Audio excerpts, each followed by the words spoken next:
하나님께서 이 땅을 지으실 때 가장 먼저 만드신 것이 있습니다. 뭐였죠? 빛이셨습니다. 빛을 만드실 때 빛만 생긴 것이 아니라 빛과 반대되는 어둠도 같이 만들어졌습니다. 하나님께서는 빛을 만드시고 요한계시록에 보면 사람들을 빛으로 영원한 나라로 이끌어갈 것을 약속했습니다. 일부는 그렇게 되지만 그 나머지 일부는 영원한 어둠으로 가야 되게 하나님은 모든 것을 계획하시고 준비를 하셨습니다. 여기에 대해서 성경은 그릇이 토기장이에게 나를 왜 이렇게 만들었냐고 말할 수 없다라고 우리에게 말씀하고 있어요. 하나님은 모든 것을 만들 때 어떤 원리를 가지고 만드셨어요. 어떤 원리냐면 첫째 날은 빛을 만드셨는데 넷째 날에는 1월 성신을 만드셨어요. 둘째 날은 뭘 만드셨죠? 궁창을 만드셨어요. 궁창은 윗물과 아랫물을 나눴다고 했어요. 그래서 다섯째 날은 위쪽에는 새가 이렇게 공중에 살게 하고 바다에는 물고기를 만드셨어요. 윗물과 아랫물을 나누셨기 때문에. 셋째 날은 땅과 바다와 심했는 각종 채소들, 식물들을 만드셨어요.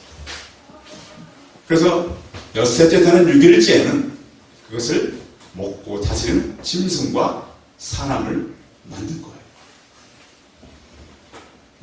이 창조의 원리는 하나님의 계획 속에서 나온 것이기 때문에 사람의 어떤 생각으로는 측량할 수 없는 그런 방법으로 만드신 거예요. 이것을 거부한 하나의 논리가 있어요. 진화론이라고 하는 것이죠. 19세기 다윈은 그래도 영국의 캠브리지 대학의 기독교 집안 사람이에요. 근데 이 사람이 만든 것이 바로 진화론이에요. 그래서 많은 학자들이 과학적으로 연구를 했어요. 진화론은 왜 틀린 거예요? 확률적으로 진화론은 맞을 수가 없어요. 확률적으로. 그런가 하면 진화론은 유전자 정보를 들이대면 이건 말도 안 되는 얘기예요. 또 한 가지는 이 지구 덩어리가 갖고 있는 화석을 통해서 진화론은 가짜라고 하는 것이 이미 다 증명이 됐어요. 근데 거기에서 많은 사람들의 사고가 나오고 생각이 나오는데 거기서 유물사관이 나오고 공산주의가 나오고 과학들이 나오게 된 것입니다. 하나님은 이렇게 하나님의 전능하신 계획을 가지고 모든 일을 진행을 하셨어요. 근데 이 땅을 살아가는 우리는 어떤 계획보다는 생각보다는 이 책임과 어떤 일에 대한 두려움을 가지고 자꾸 미루는 습관들이 있어요. 그런데 미룬다고 해서 그것이 어떤 책임이 없어지는 것은 아니에요.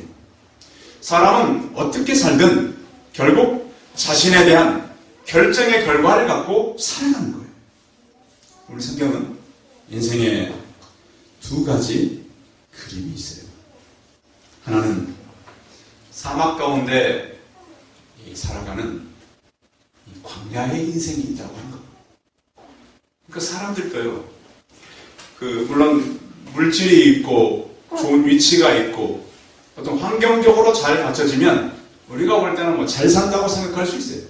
근데 오늘 성경이 말씀하고 있는 것은 그런 어떤 경제적이거나 어떤 그런 부분이 아니고 삶에 대한 부분을 설명하고 있는 거예요. 가정은 있지만 그 안에 가족은 보기는 참 어려운 사람. 어떤 자기들이 나름대로 만들어놓은 자기들이 옳다고 하지만 결국엔 다 옳지 않은 것들. 그런데 어떤 사람은 고난이 있고 슬픔이 있고 어려움은 있지만 결국에는 그의 삶은 굉장히 풍성한 삶으로 가는 삶이 있다는 거예요. 두 가지 삶으로 성경은 나눠놨어요. 예레미야 시대가 어떤 시대입니까? 이스라엘 사람들이 하나님을 거부한 때입니다. 왜 거부했죠? 그 이유는 한 가지입니다. 우상을 섬기면 더 물질적으로 윤택해질 거라고 하는 그들의 계산이었습니다. 그 사람들이 그냥 우상을 섬긴 거 아니에요. 여러 신들 중에 하나를 더 섬기면 그 신이 갖고 있는 능력이 자기들에게 올 줄 알았어요. 그들의 행위는 하나님 앞에서 굉장히 옳지 못한 행위였어요. 그래서 하나님께서, 창조주 하나님께서, 지금까지 그들을 인도한 하나님께서 그들의 죄악에 대해서 17장 1절은 이렇게 말씀해요. 같이 한번 읽어봐요. 17장 1절 시작. 유다의 죄는 금강석 끝 철필로 기록되되 그들의 마음판과 그들의 제단뿔에 새겨졌거늘 내가 너희의 죄악을 그냥 지나가지 않겠다. 그냥 좌시하지 않겠다. 보고만 있지 않겠다.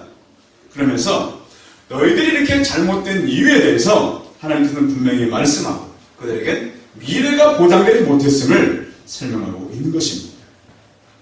성도 여러분, 성도들의 삶은 어떤 사막과 같은 삶이 아니라 하나님과 연결되어서 물가에 심겨진 나무와 같은 삶이 되시기 바랍니다. 시편 1편에 보면 그 시편이 150편까지 굉장히 긴 시가 있잖아요. 인생의 시인데 분명하게 악인의 삶과 의인의 삶에 대해서 나눠놓고 있어요. 성경은 어떻게 보면 굉장히 흑백 논리를 말하는 거예요. 분명히 의인과 악인은 나눠진다고 하는 거예요. 다 의인이 될 수 없고 다 악인은 아닌 거예요. 그래서 오늘은 저는 이 말씀을 통해서 광야 인생이라 할지라도 물가 인생으로 갈 수 있다라고 하는 그런 가능성, 또 하나님께서는 우리에게 강팍한 마음 가운데 이스라엘을 선택하고 나서 그들의 인생이 다시 물가 인생으로 가기를 원하고 결실을 맺기 원하는 그런 삶으로 선포하고 있는 것입니다. 자, 광야 인생을 먼저 살펴보겠습니다. 광야 인생은 어떤 인생이냐면 5절 한번 읽어볼게요. 5절 시작. 여호와께서 이와 같이 말씀하시니 무릇 사람을 믿으며 육신으로 그의 힘을 삼고 마음이 여호와에게서 떠난 그 사람은 저주를 받을 것이다. 성경은 하나님의 말씀이요, 또 그분께서 우리에게 가르치는 영원한 교훈이에요. 우리 인생들에게 하나님께서 선포하셨어요. 그들의 현실이 어떤 것인가? 굉장히 인적이 없고 외딴 광야라고 하는 것입니다. 이스라엘 백성들이 40년 동안 광야 생활을 했어요. 광야 생활하기 전에 그들은 430년 동안 애굽에 거의 종살이를 한 겁니다. 물론 요셉이 살아있는 동안 한 100년 정도는 어느 정도 자유롭게 살 수 있었겠죠. 그건 400년을 종살이만 했기 때문에 이 사람들이 주인이 뭘 해야 되고 자기 의지로 뭘 해야 되는지를 거의 잊어버렸어요. 그래서 그들의 생각과 사고를 바꾸는 시간이 40년. 또한 거기에서 나온 사람들은 한 사람도 적과 꿀이 흐르는 가나안에 들어갈 수가 없었어요. 두 사람 들어갔죠. 여호수아와 갈렙. 나올 때 그건 한 어림자가 한 200만이 나왔어요. 200만이 나와서 40년이 지나고 광야로 들어간 사람은 두 사람밖에 들어가지 못했어요. 하나님은 왜 그렇게 했을까요? 하나님을 잊어버린 세대. 오직 하나님을 의지하지 못하고 사람들과 환경만 의지했던 세대. 그런 세대는 하나님께서 데리고 가지 않고 다시 광야에 훈련시킨 새로운 세대들을 데리고 가나안으로 들어가게 된 것입니다. 그들은 가나안에서 하나님께서 이렇게 가나안에 대해서 이렇게 말씀했어요. 신명기서에 보면 그곳은 광야는 불뱀과 정갈들이 우글거리는 곳이라 그랬고요. 그곳은 크고 무서운 곳이라 그랬습니다. 신명기서 1장에 보면 그 광야는 두려운 곳이라 그랬습니다. 근데 광야를 지날 때 그들이 굉장히 두려움과 위기를 갖고 지난 것입니다. 또한 창세기에 보면 타락한 이후에 사람들은 땀을 흘려야만이 음식을 먹을 수 있는 그러한 상태로 땅은 변한 것입니다. 우리가 살아가는 땅은 많은 위험이 있는 곳이고 위기가 있는 곳이고 또 하나님이 보호하지 않으면 살아갈 수 없는 그런 삶이 우리를 안에 있습니다. 광야에는 또한 많은 위기가 있는데 험악한 그런 동물들도 가끔씩 출몰하는 지역이었습니다. 우리가 살아가면서도 우리는 경제적인 위기를 만날 때도 있어요. 우리가 살아가는 곳이 꼭 이스라엘이 갔던 이 광야, 메마른 사막만이 메마른 곳이 아니고 우리가 살아가는 삶도 그럴 수 있다는 거예요. 때로는 경제적인 위기, 또한 사고, 질병을 만나서 우리가 위기의 시간을 보낼 수 있다는 것입니다. 사업을 하시는 분들, 직장을 나가시는 분들, 어떤 살아가면서 어려움을 만나거든. 이것이 광야의 위기가 왔구나. 이렇게 우리는 믿음으로 받아들이고 또 하나님은 이스라엘 백성을 이끌 때 계속해서 430년 동안 그 이후에도 노예로 있게 한 것 아니에요. 끝나는 때가 있어요. 광야 생활도 마찬가지예요. 40년이 지나면 광야 생활이 끝났어요. 위기가 생기거든 그 위기를 보고 이렇게 선포하시기 바랍니다. 위기는 반드시 끝난다. 위기는 반드시 지나간다. 이렇게 선포하시고 일을 맡기를 바랍니다. 이스라엘 백성들이 광야에 있을 때 하나님께서는 그들에게 만나를 보냈습니다. 아침마다 가보면 이것이 무엇인가? 이게 만나라고 하는 것이 내려서 씨와 같고 또 그들은 그것을 갖고 쌀마다 먹고 빻아서 음식을 해먹을 수 있는 그런 곳을 보내신 것입니다.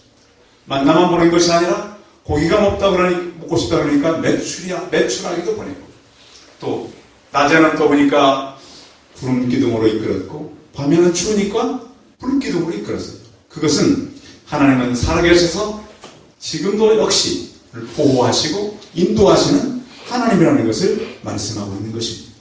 그런데 광야에 있던 사람들이 뭘 의지했는가? 6절 한번 읽어보겠습니다. 6절 시작. 그는 사막의 털기나무 같아서 좋은 일이 오는 것을 보지 못하고 광야 한쪽으로 건강한 땅, 사람이 살지 않는 땅에 살았다. 그렇습니다. 여기 보면 좀 어려운 표현이 간조한 곳, 건강한 땅. 근데 영어 성경을 보면 이것은 한 문장으로 이어져 있는데요. 두 문장이. 메마른 땅 안에 덤불이라고 그랬습니다. 여러분, 그 메마른 땅이 메말랐는데 그 안에 살아가는 가시나무 덤불이 제대로 살겠어요? 가시니까 더 마르고 더 앙상해지겠죠. 그런 곳에 그들이 살아갈 수밖에 없다. 사람을 믿는 사람들. 여러분 살아가시면서 사람 믿지 않길 바랍니다. 사람 믿다가 낭패하는 사람들은 참 많아요. 또 사람의 말도 믿지 않길 바랍니다. 저 사람은 신뢰할 수 있어. 저 사람은 참 괜찮을 거예요. 그렇지 않다는 거예요. 오늘 성경에도 그렇게 말씀하잖아요. 그들이 사람을 의지하고 그런 곳을 하나님께서는 원치 않는 그런 삶을 살아요. 또한 육신으로는 사람들이 권력을 믿어요. 그래서 사람들이 권력 있는 사람이 가까이 오면 좀 나을 것 같잖아요. 그러지 말라고 하는 거예요. 이스라엘 백성들이 그거 의지하다가 그 땅 뺏기고 성전 빼앗기고 다 뺏긴 거 아닙니까? 우리도 마찬가지입니다. 하나님께서는 그런 사람 되지 마.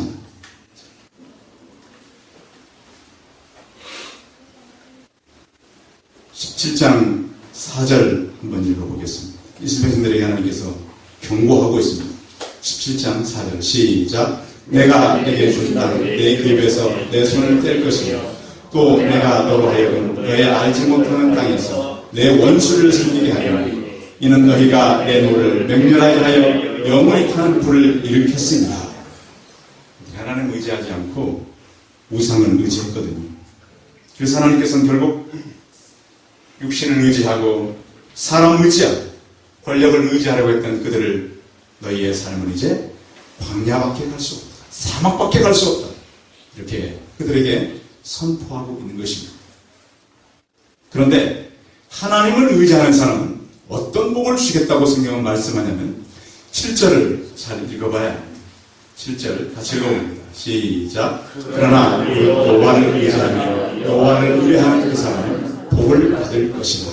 그렇습니다. 하나님을 의지하는 사람은 어떤 일을 만나도 거기에 회복이 있음을 우리는 믿음의 눈으로 바라봐야 합니다. 하나님 회복한다. 사람은 안 되지만 하나님이 하신다. 또 한 가지는 하나님이 그것을 치유하신다는 거예요. 또 하나는 변화가 일어납니다.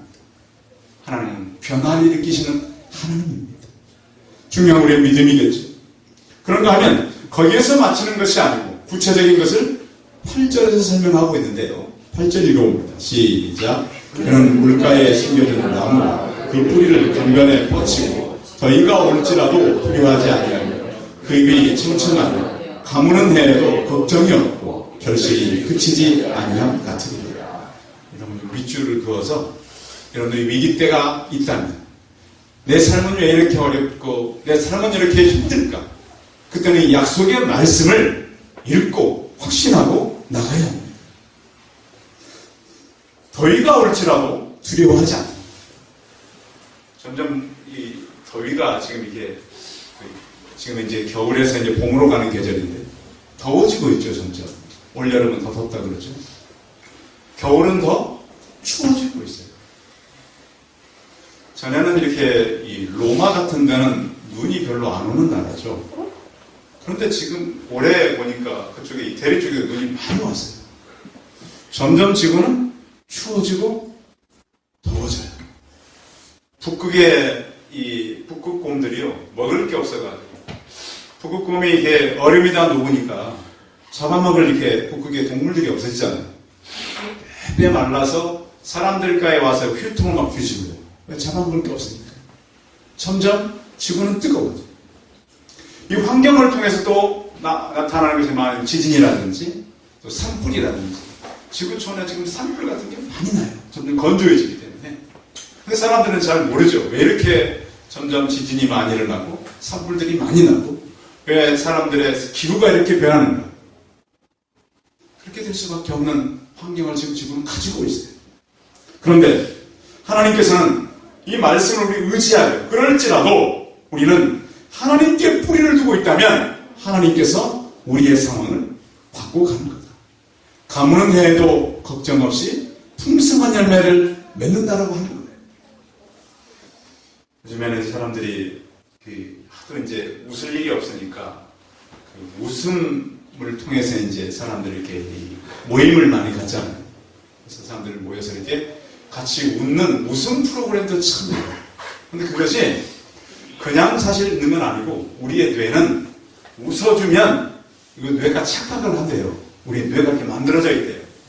연구를 해보니까 하루 45분만 웃으면 혈관에 흐르는 피의 속도가 빨라지고 심장병과 동맥경화, 스트레스를 치료할 수 있다고 해요. 그래서 집에 좀 웃음이 떠난 사람들은 좀 많이 웃으세요. 웃을 일을 만들어야 되겠죠. 그래서 짜증보다는 웃게 되면은 이 사람의 혈관이 이렇게 좋아진대요. 성경은 그래서 항상 기뻐하라고 하는 거 아니에요. 항상 기뻐하라.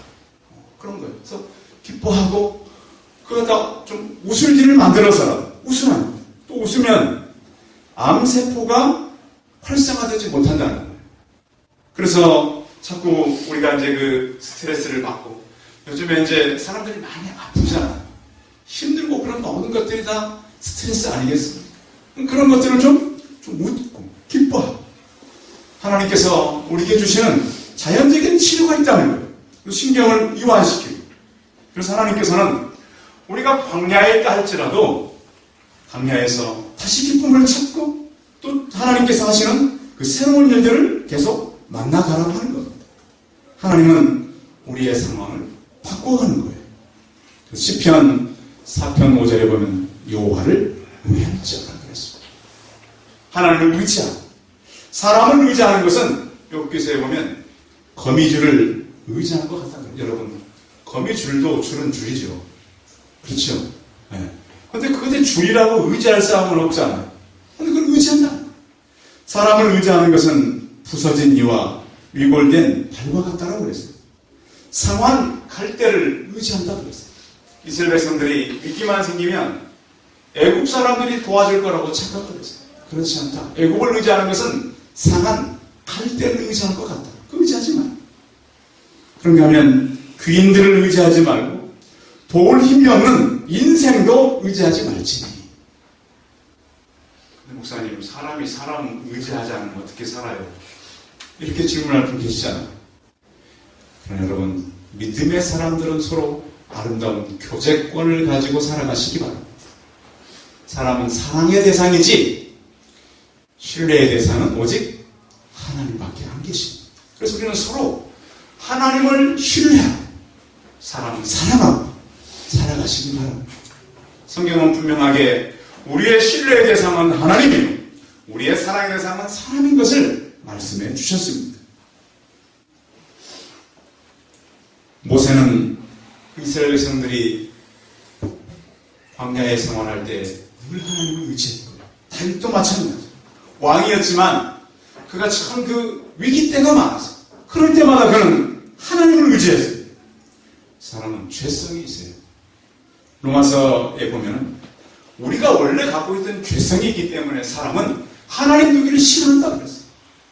그래서 우리는 본질상 진노의 자녀인 것을, 또 우리는 하나님을 알만한 지식이 있음에도 하나님을 거부하는 사람인 것을 우리에게 말씀하고 있습니다.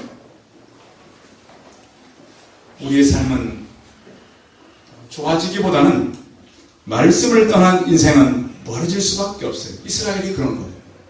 이스라엘 백성들이요, 살아계신 하나님이 다스리고 있는데도 왜 망했을까요? 그렇게 하지 않았거든요. 성도 여러분, 다시 우리는 하나님을 의지하고 인생을 의지하지 않고, 또 어떤 사람들은 자꾸 재물을 의지해요. 재물도 우리는 원리를 알아야 돼요. 재물을 주시는 분이 누구죠? 하나님. 우리가 열심히, 사람들은 말해요. 열심히 일하면 잘 살 수 있다고. 우리나라가 70년도에 아주 못 살 때 잘 살아보세요 막 노래를 불렀어요. 지금 우리가 잘 사는 건가요? 아니에요. 잘 사는 게 아니에요. 이게 지금 잘 사는 모습이 아니란 말이에요. 우리 자신도 성경은 의지하지 말라고 그랬어요. 우리 자신이 이미 사형 선고를 받은 줄 알라 그랬어요. 우리를 의지하지 말고 오직 죽은 자를 다시 살리시는 하나님만 의지하라고 고린도후서 1장 9절에서 말씀하고 있어요. 죽은 자를 살리신 그 하나님 의지하라. 이사야서에 보면 오직 살아계신 하나님 의지하라. 사람의 호흡은 코에 있다. 사람은 그렇잖아요. 건강하게 사는 것 같지만 코의 호흡만 한 번 멈추면 사람은 살아갈 수가 없어요. 그런데 하나님을 의지하는 사람들은 영원하신 하나님 때문에 살아갈 수가 있다는 거예요. 인생은 두 가지예요.